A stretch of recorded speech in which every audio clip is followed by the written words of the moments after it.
بسم اللہ الرحمن الرحیم۔ السلام علیکم۔ انما الاعمال بالنیات، اعمال کا دار و مدار نیتوں پر ہے۔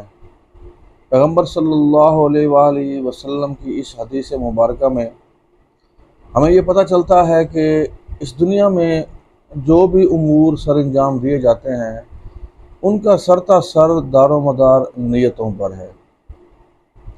اگر آپ اچھے سے اچھا کام کر رہے ہیں اور نیت آپ کی درست نہیں ہے تو پھر اجر کی امید رکھنا فضول ہے۔ اب اس میں دنیا کا کام ہو یا آخرت کا کام ہو، نیت کو خاص دخل ہے۔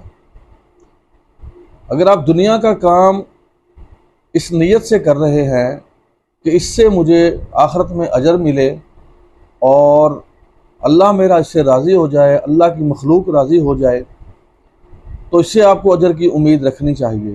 مثال کے طور پر آپ اپنا کوئی کام کر رہے ہیں، دنیا کا کوئی کام کر رہے ہیں۔ مثال کے طور پر آپ جم جاتے ہیں، ایکسرسائز کرنے جاتے ہیں۔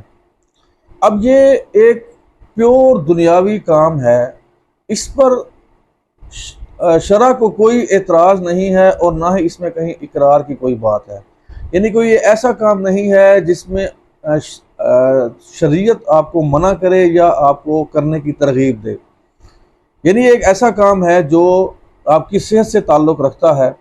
لیکن اگر ایک شخص اس نیت سے یہ کام کرتا ہے کہ میں جم جاؤں گا، میں صحت مند رہوں گا، اس سے میری صحت اچھی رہے گی اور میں ان دا لانگ رن اپنے اللہ کے حضور اچھی عبادت کر سکوں گا، جب میری صحت اچھی ہوگی تو میں لوگوں کے کام بھی آ سکوں گا، اگر وہ یہ نیت کرتا ہے تو اس کو انشاءاللہ اللہ کے ہاں اجر بھی ملے گا۔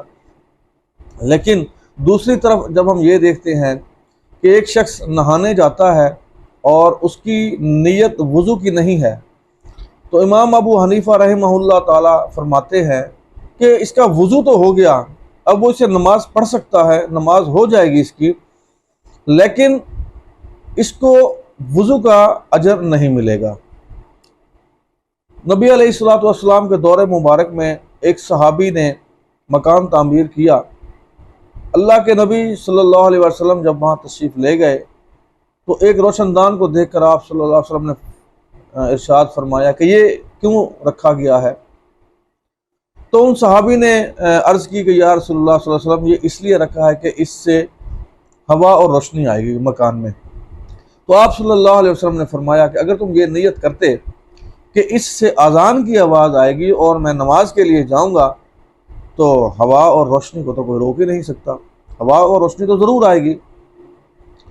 تو اسی طرح یعنی ہم زندگی میں جو بھی کام کرتے ہیں اس میں نیت کو خاص دخل ہے، تو ہمیں کوشش کرنی چاہیے کہ اپنی نیت کو خالص رکھیں، نیت کو درست رکھیں، چاہے وہ دنیا کا کام ہو چاہے وہ آخرت کا کام ہو۔ اگر ہم دنیاوی کام میں مخلوق خدا کی خدمت کی نیت کریں اور مذہبی یا دینی کاموں میں اللہ کی رضا کا عہد کریں، اللہ کی رضا کی نیت کریں، تو انشاءاللہ عند اللہ ماجور بھی ہوں گے اور ہمارا وہ عمل اللہ کے ہاں مقبول بھی ہوگا اور اس کا اجر بھی ہمیں ملے گا۔ اللہ آپ کا حامی و ناصر ہو۔